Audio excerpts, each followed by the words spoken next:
Hello, everybody. My name is Polly Hammond, and you are listening to Uncorked, the Italian wine podcast series about all things marketing and communication.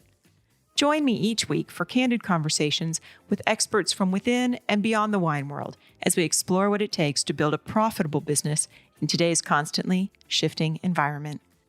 What can wine brands learn from the sex industry? A hell of a lot if Cindy Gallop is the one giving the advice. In a time when alcohol brands are facing increasing calls for moderation and abstinence, we sit down with the inimitable Cindy Gallop to explore how a platform like Make Love Not Porn is actively fighting to establish a healthy space for sex. From issues of funding, health, values, to communication, ageism, and aspirational marketing, this episode is a no-holds-barred look at the challenges and opportunities facing non-traditional industries. Oh, and if you stick to the end, Cindy shares some ideas for campaigns that could rock the wine world. Let's get into it. Cindy Gallop, I'm super excited to have you on today because everybody knows I'm a total fangirl. And also you were very formative in me solving some of my business problems at a time when I really needed support and advice. So I'm so glad to have you here today. Thank you. Thank you, Polly. I'm thrilled to be here. All right. So I want to give a little bit of background because I think that when everybody hears the intro, they're going to be saying, what the hell is Polly thinking? Why is Cindy on the Italian Wine podcast? So I've got some notes. In 1996, you helped start the Asia Pacific branch of BBH.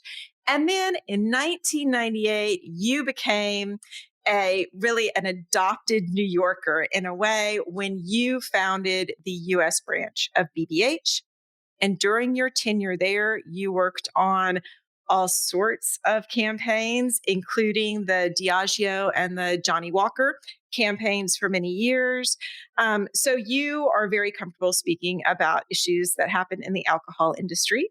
Yep. And actually, Polly, I will just chip in and say that even before BBH, I've worked on a number of alcohol brands over the years, and I've worked on, wine in the past, and I'm enormously interested in this whole world. And I'm also currently a board advisor to female-founded gin liqueur company Pomp and Whimsy, which continues to involve me very much in the alcohol industry and market. So I'm absolutely thrilled you're tapping into all of that. Well, we're going to talk about Pomp and Whimsy, but first, I want to talk about 2009. You basically dropped a mic at what is a very well-known TED Talk, where no holds barred, you launched your current enterprise, the one that we all know you for, which is Make Love Not Porn. And that's really the impetus for me having you here today, because I think that there's so much that I see in the work that you're doing for Make Love Not Porn that we can learn from with some of the issues we're facing in the alcohol industry right now. So just kind of tell us exactly what Make Love Not Porn is. Sure. And I think it's important to tell our listeners that Make Love Not Porn, first and foremost, was an accident, in the sense that I didn't consciously, intentionally set out to do anything I bizarrely find myself doing now. And the general business lesson from that is always keep your eyes and ears open for opportunity that comes knocking, even when you had no idea that it might. So, Make Love Not Porn came about through my direct personal experience dating younger men and realizing 14, 15 years ago that when we don't talk about sex openly and honestly in the real world, porn becomes sex education by default in not a good way. As a naturally action-oriented person, I decided to do something about this. And so 13 years ago, purely at the time as a little side venture, I put up on no money a tiny clunky website at makelovenotporn.com that in its original iteration was just copy. The construct was porn world versus real world. I had the opportunity, as you mentioned, to launch it at TED in 2009. The talk went viral as a result, and it drove this extraordinary global response to my tiny website that I had never anticipated. Thousands of people wrote to me from every country in the world, young and old, male and female, straight and gay, pouring their hearts out, I realized I'd uncovered a huge global social issue. And so that was what led me to turn Make Love Not Porn into a business and what it is today, which is the world's first and only user-generated, human-curated social sex video sharing platform. So we're what Facebook would be if Facebook allowed you to socially, sexually self-express, which it sadly does not. If porn is the Hollywood blockbuster movie, we are the real-world documentary. We are a unique window onto the funny, messy, loving, beautiful, fabulous ways we all have sex in the real world. We are socializing sex, bringing it out into the sunlight in order to promote consent, communication, good sexual values, and good sexual behavior. That's why our tagline is Make Love Not Porn, pro-sex, pro-porn, pro-knowing the difference. And that's why we're spearheading what we call the social sex revolution. The revolutionary part is not the sex, it's the social. It's the social part. So one of the things that I have found fascinating is your discourse very publicly around issues of funding, because you work in sex and I mean, work in pornography, but even at that, I feel a little bit uncomfortable using the language of pornography around what you're doing. Perhaps I'm wrong on that. We're not porn. We're not porn. Yeah. You're not porn. Right. But because you've got, boobs and sex and sound and sight and the whole thing, when it comes to issues of capital, funding is very difficult. And I don't know, are you dealing with things like vice clauses? Is it just Puritans who feel like there's no place in the healthy world for sex? What are some of your funding challenges? Sure. So I have two challenges when it comes to raising funding. The first one applies in the conventional VC investor world. And, it is extraordinary that, and I should emphasize for our audience, Polly, that ever since I launched Make Love Not Porn 13 years ago, we've had nothing but a universally positive response all around the world. Everybody needs us. Everybody knows how much they need us. And incidentally, an indication of how much that is the case and how big the opportunity with us is that every single day, people around the world search for us without knowing that we exist. And what I mean by that is the top organic search terms that drive people to make love, not porn, are make love, not porn, real sex, not porn, make love, not porn, where people don't know there's a venture called that. One young man told me that he found us when he Googled porn that is not porn. He was so fed up with everything out there. He wanted something different. He had no idea what to search for. And when you Google porn that is not porn, you find make love, not porn. So the world wants us. So, as I said, two challenges. In the conventional business world, and this is extraordinary because we are talking about the single area of universal human experience you can make more money out of than any other.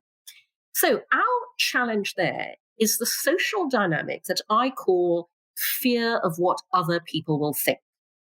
Because it is never about what the investor in that world I'm talking to thinks.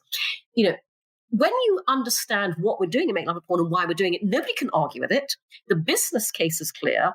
It's always their fear of what they think other people will think, which operates around sex, unlike any other area. And in the VC world, there are too many stakeholders, too many partners, too many LPs. Fear of what other people will think is my, barrier across the board in that case. So that's my first challenge.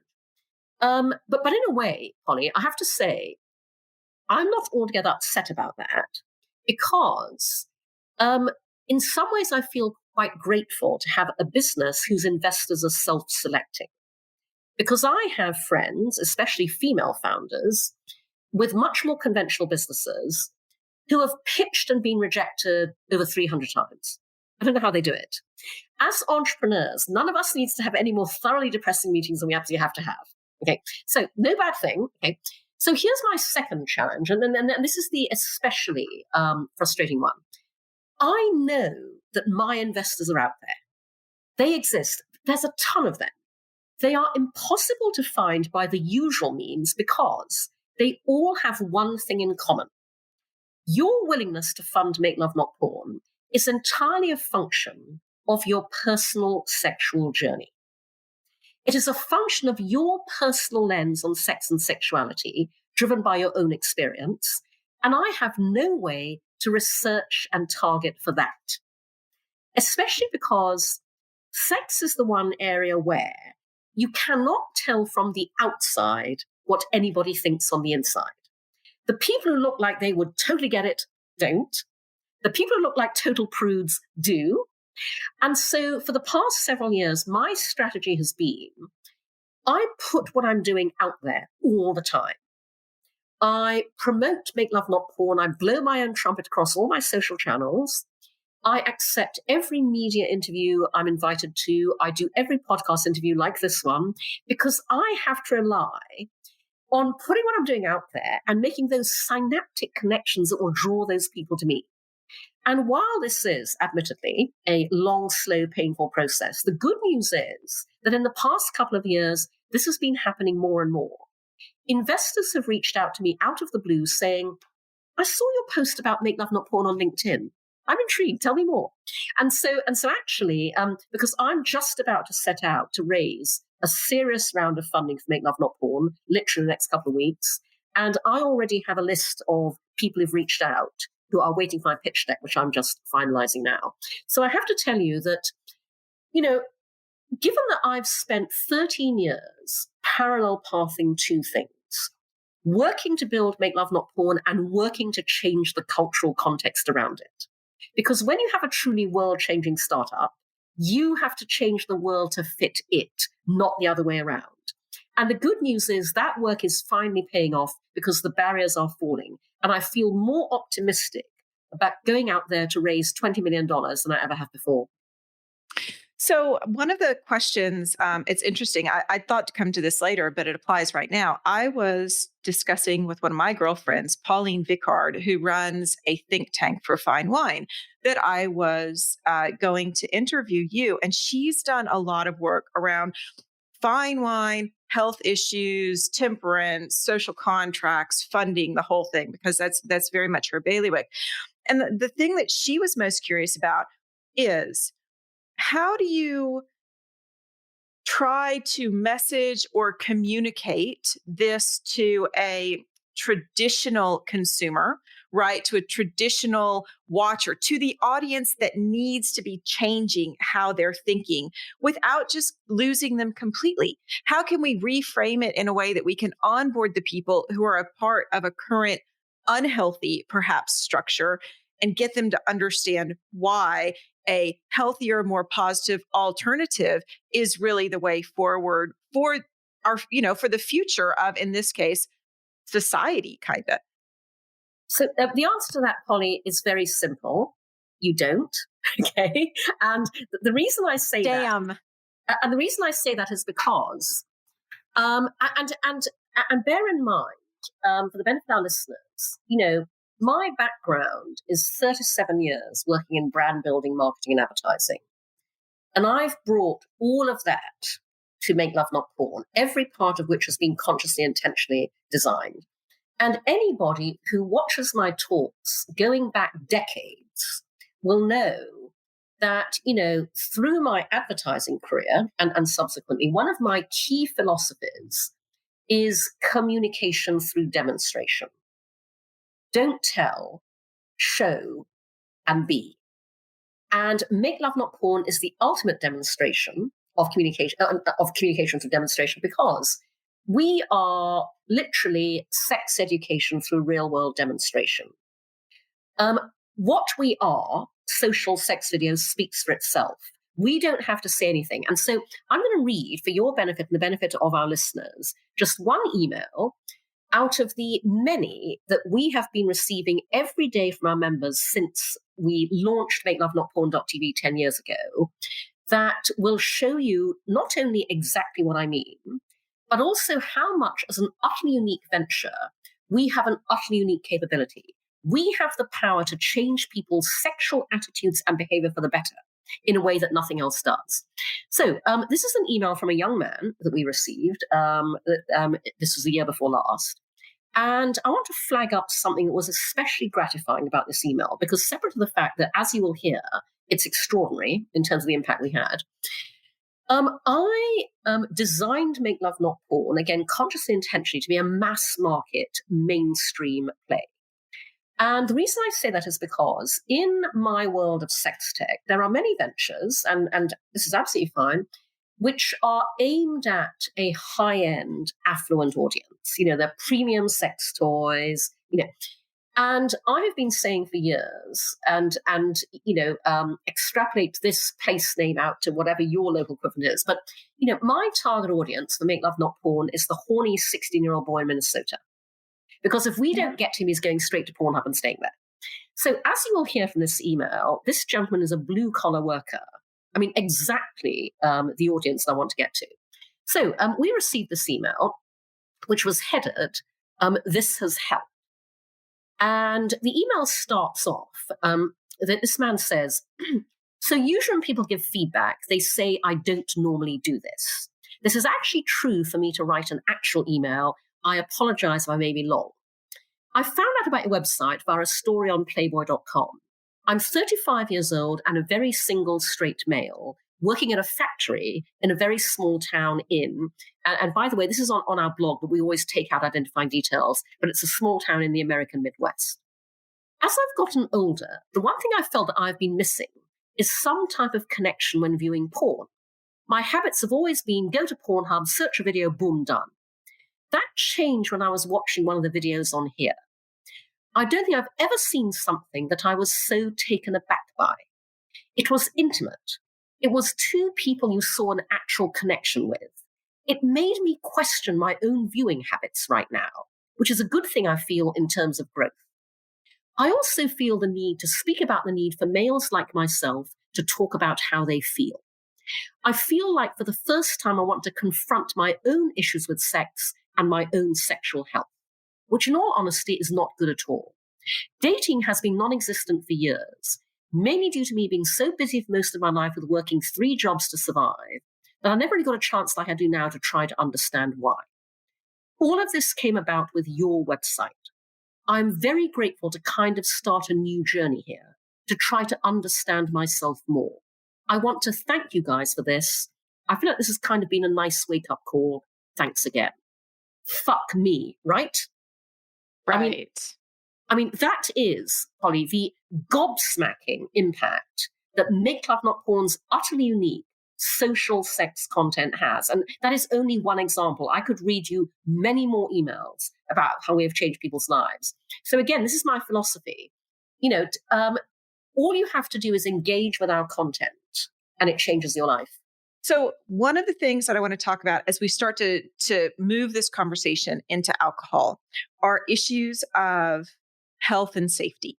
Because I think that, and actually Gen Z, really, because I've raised 2 Gen Z daughters at a time when discussions around sex, pornography, but also alcohol and substance abuse have been real issues around your safety in the world, because it had become so toxic really across both of the platforms.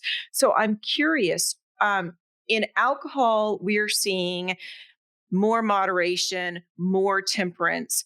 Are you seeing younger generations displaying similar or analogous behavior in their sexual behavior, their sexual choices, maybe later in life, or just steering clear of it, or all the way to kind of the toxic incel side of things? So first of all, Polly, I want to just respond to what you cited there about alcohol and the role it can play within sexual violence and rape and abuse. And I want our audience to understand exactly what Make Love Not Porn's mission is, because I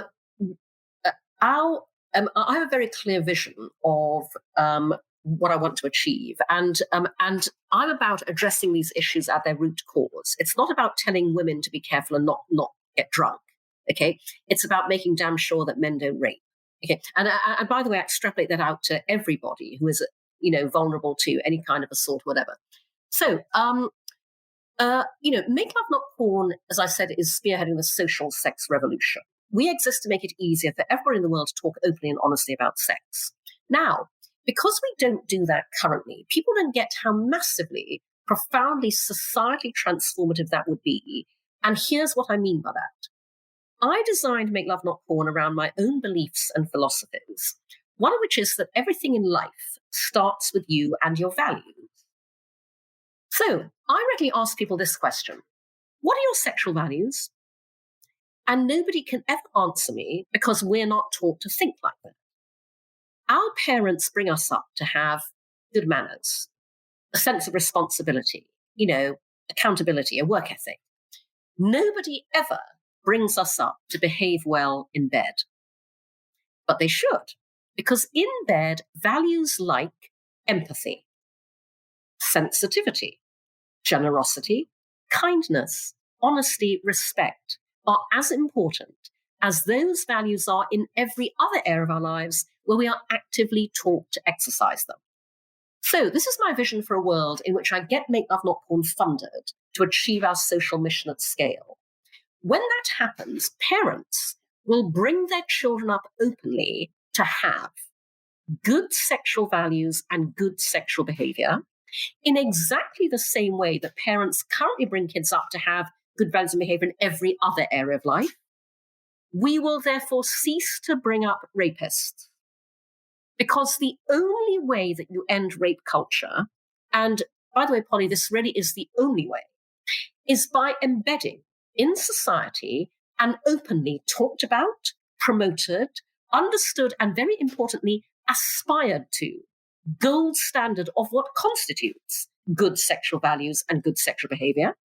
When we do that, we also end Me Too.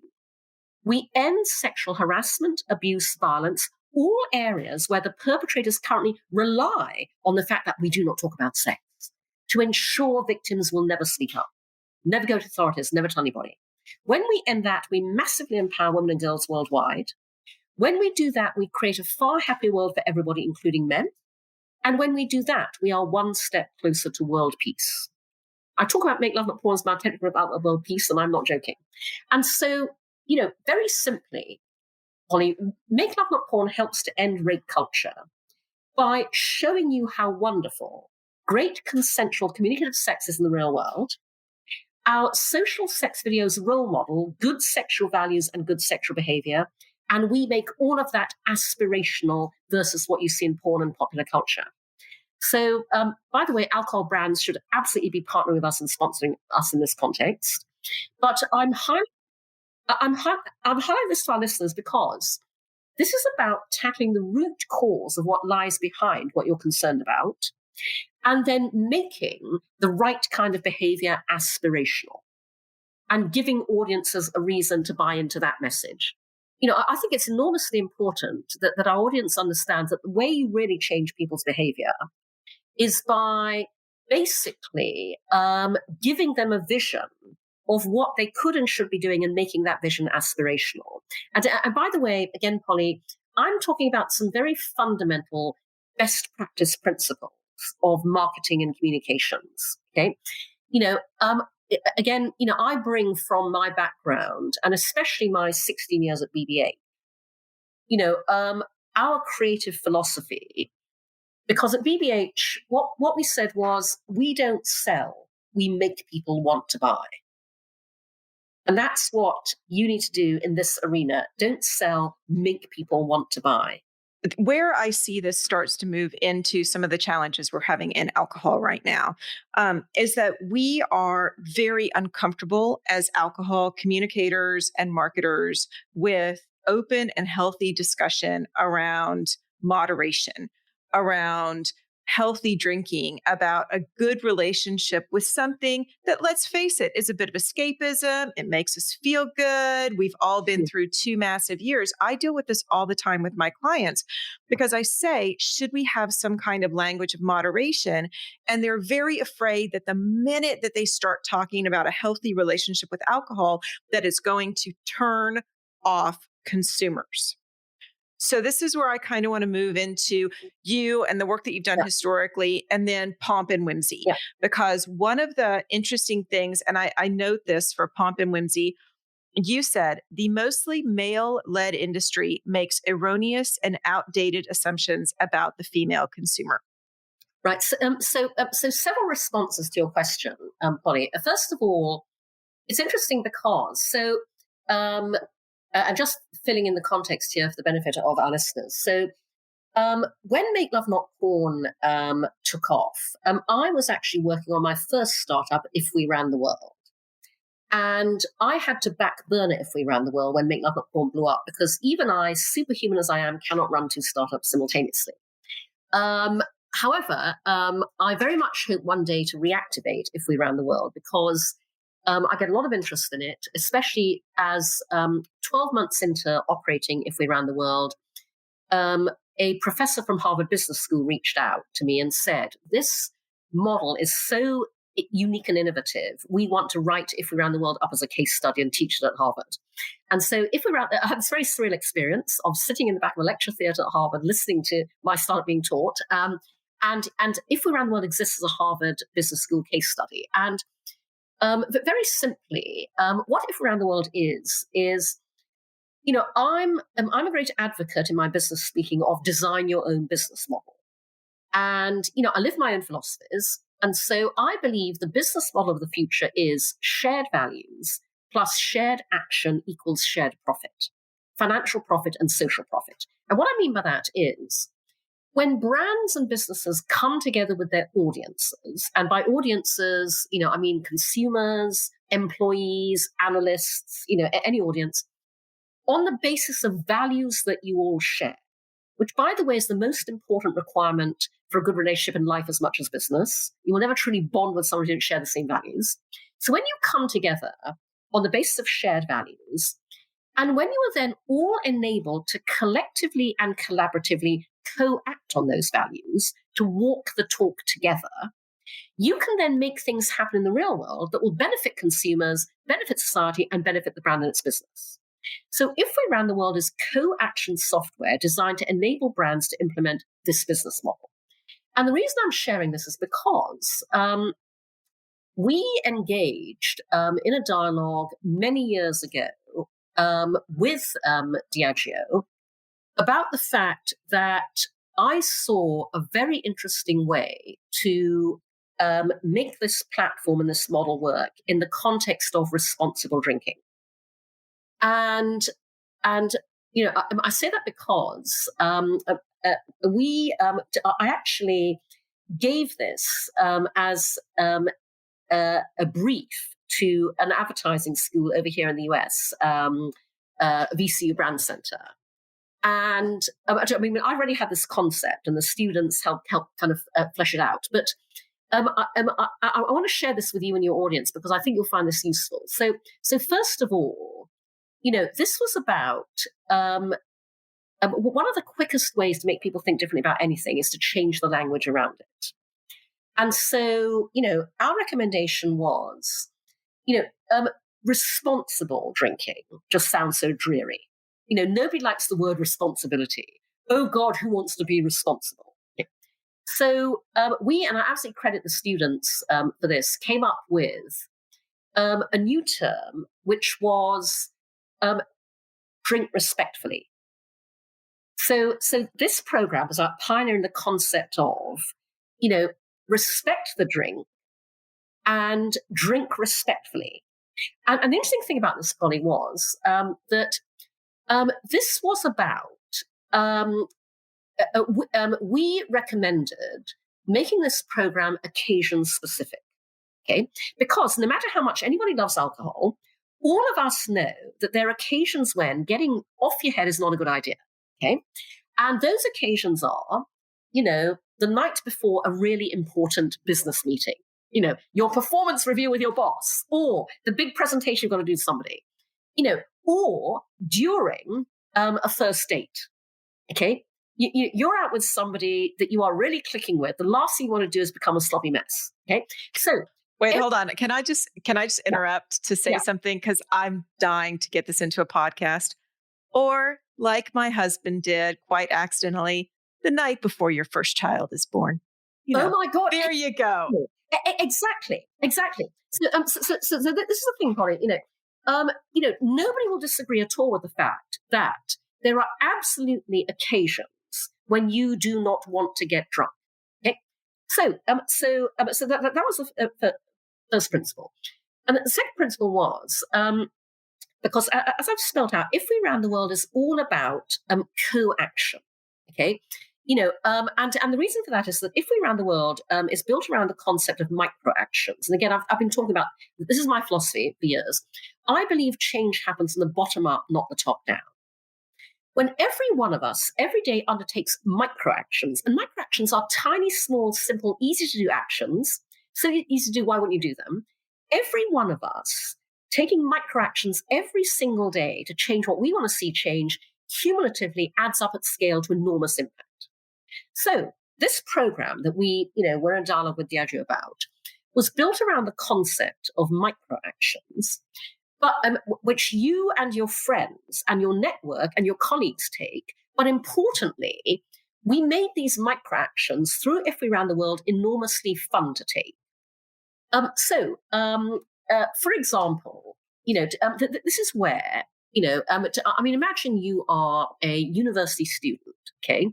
And you're obviously enjoying going out with your friends drinking, but you've got that really important job interview tomorrow, and you really need to turn up in top form, okay? So, basically, the night before, you invite your friends, and again, the If We Ran the World platform mechanism made this really easy to do. You basically ask your friends for help with this.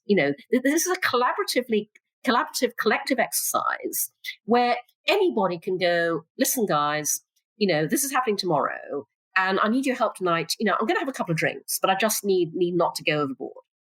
So then, basically, your friends can create micro actions. And again, because If Ran was a community platform, with a program like this, working with our alcohol brand partner, we would generate our own micro actions we can be inspired by, and the community can contribute their own. And, this is when, way back in the day, a couple of friends of mine had launched an amazing platform that still operates today called Text from Last Night, which was very simply user-generated. People could upload their text messages that their friends sent from last night. I love this platform, hysterical. So one of these micro actions that we proposed was inspired by a text from last night where somebody went, "Which one of you bastards switched out all the cash in my wallet with Monopoly money so I couldn't buy drinks at the bar?" So, that's a micro action you can take. You're helping your friend, but oh my God, the prank hysterical laughter value when what you do is you quietly, switch out all their cash for Monopoly money so they can't buy themselves or anybody else any more drinks. So that's what I mean by macro actions that are fun to take. And so this becomes, as I said, very importantly, anchored in this incontrovertible fact, which is occasion specific.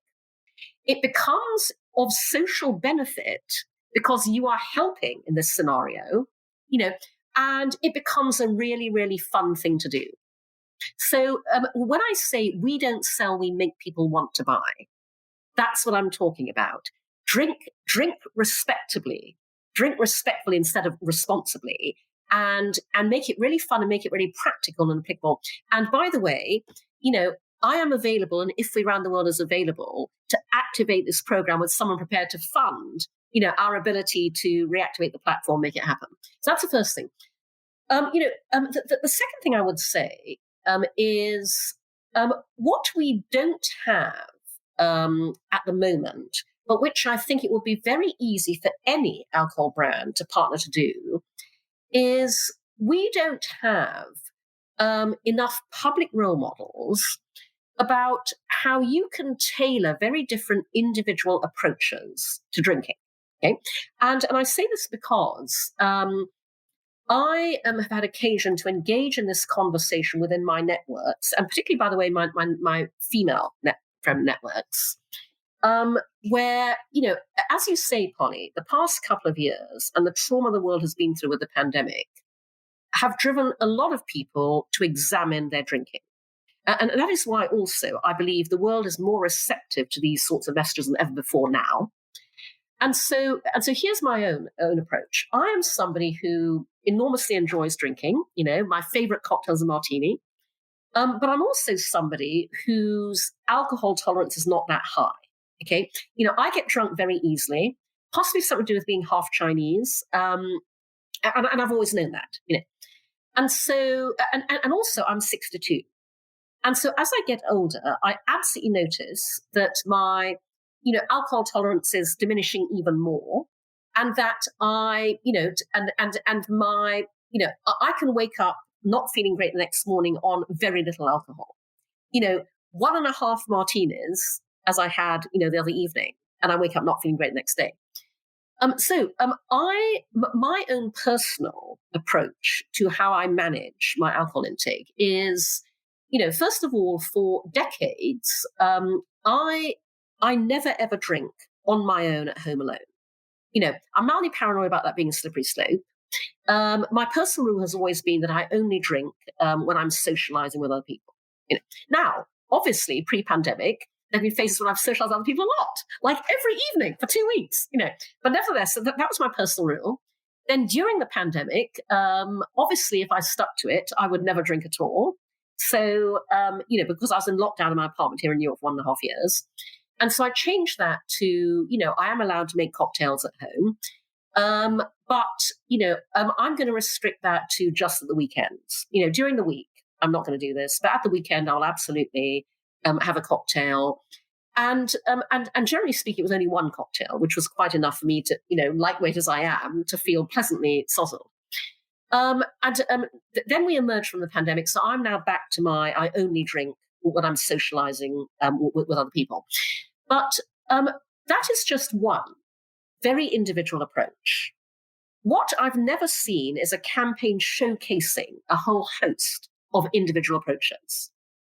Because all we ever hear in terms of public stories told are people who've given up drinking completely. But by the way, that could also be a part of this. But what you don't get is a whole range of role models where it makes it really easy for somebody to pick an approach that fits with the way that they like to live their life and go, oh, I never thought about doing it like that.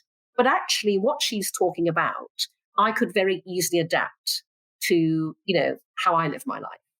So that's another thought. The one thing, though, that I find very interesting that I'd love for us to kind of dive into has to do with the communication to grown women around alcohol, which also happens at a time when those same grown women are finding, because of menopause or premenopause, that they cannot drink the same amount that they used to.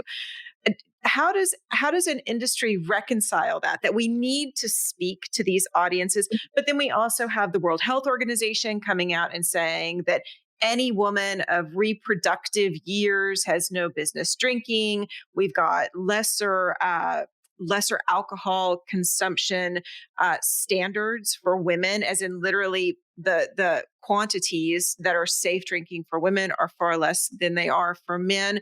So it seems like just from sheer biology, we have a challenge talking to women, and we have a bigger challenge talking to grown women who have the money and the know-how to be good consumers.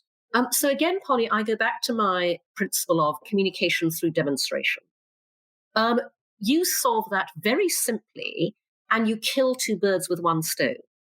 You solve that simply by having a campaign that is a range of women who are menopausal or older, women like me, as I said, talking about their individual approach to managing their alcohol intake. And then not only do you present women with a whole range of different approaches, and again, I stress the campaign, the vignettes, because I think a range is really important. A range says, is respectful. It says you can make your individual choice, but also you will break down the prejudice against talking about menopause by actively welcoming into this campaign menopausal women.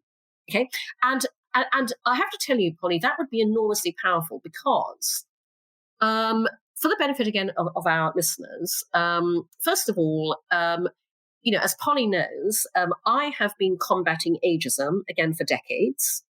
I'm very vocal about all manner of aspects in which I live my life because I consider myself a proudly visible member of the most invisible segment of our society, which is older women.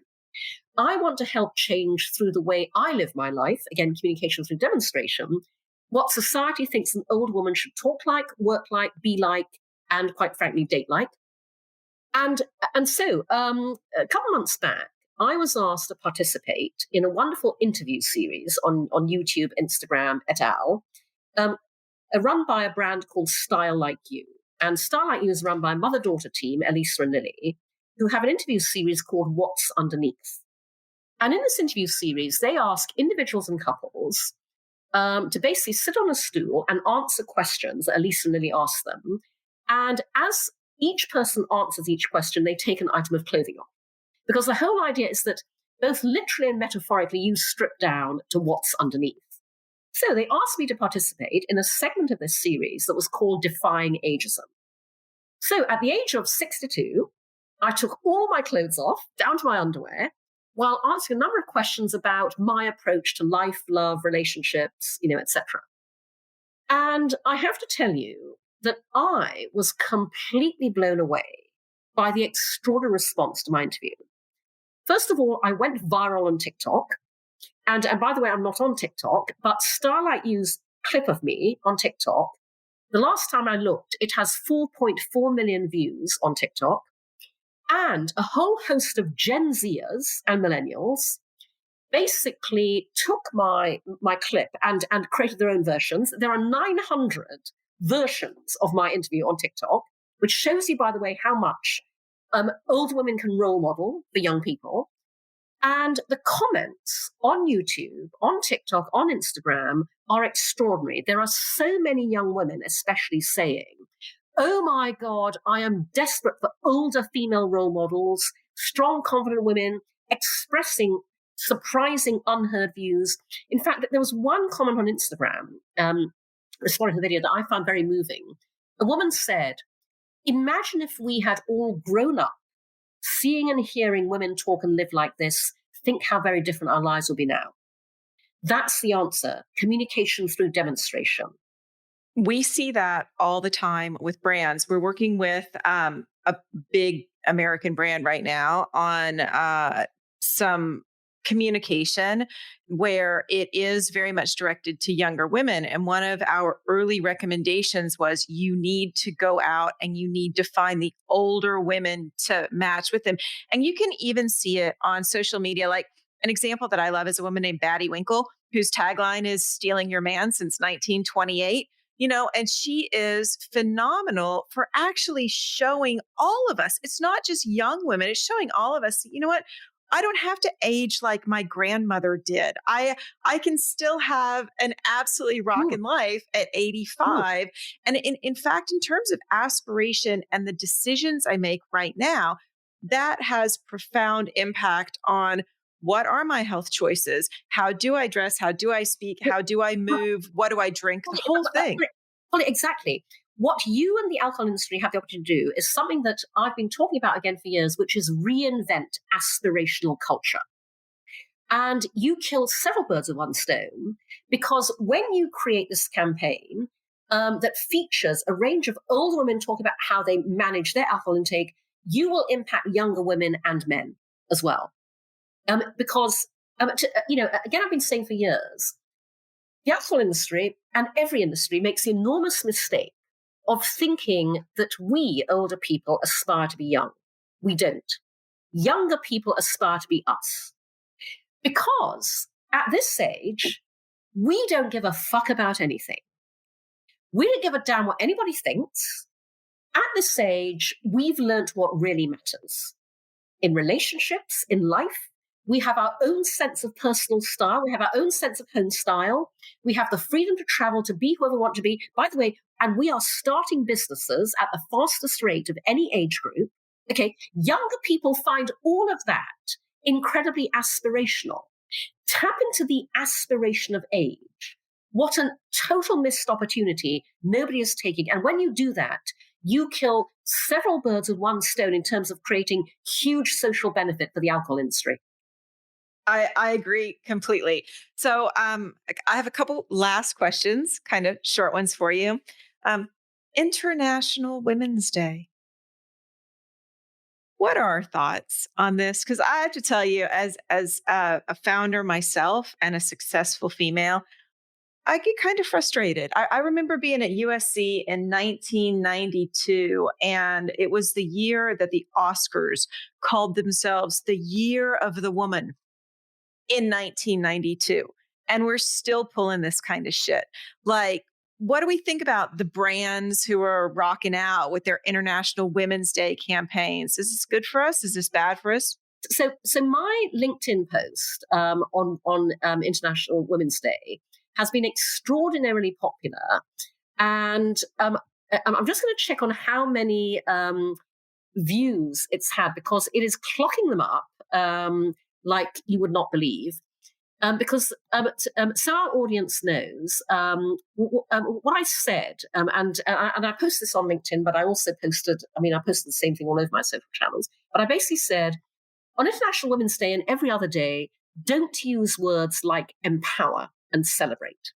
Use words like hire, promote, pay, raise, bonus, fund, invest in, enrich, give equity, elect and lead, and don't just say it, do it.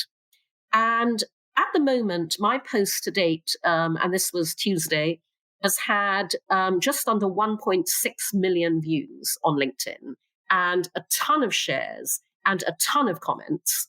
And that really, for me, is what International Women's Day needs to be about, which is, don't just celebrate and empower women on one day of the year. Every other day of the year, make damn sure you're hiring us, you're promoting us, you're paying us, you're championing us, you are rewarding us, you're bonusing us. Don't say it, do it.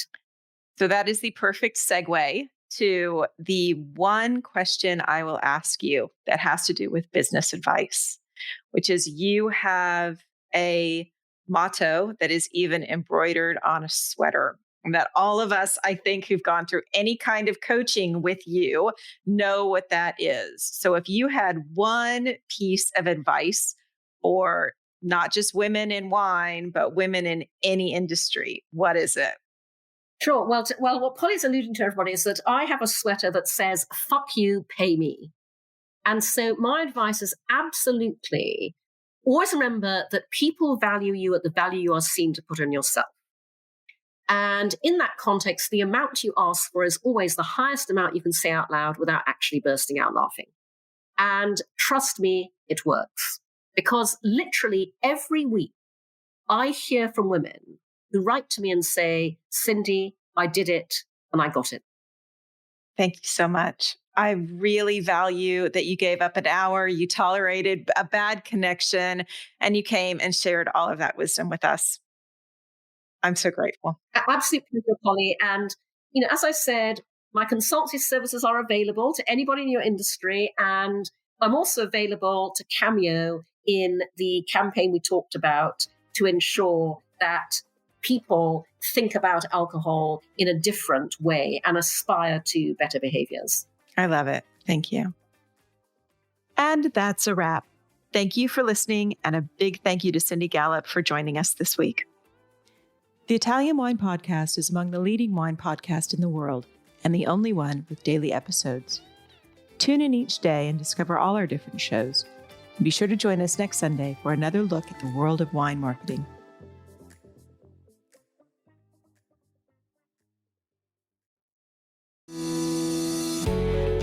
Hi guys, I'm Joy Livingston and I am the producer of the Italian Wine Podcast. Thank you for listening. We are the only wine podcast that has been doing a daily show since the pandemic began. This is a labor of love and we are committed to bringing you free content every day. Of course, this takes time and effort, not to mention the cost of equipment, production, and editing. We would be grateful for your donations, suggestions, requests, and ideas. For more information on how to get in touch, go to ItalianWinePodcast.com.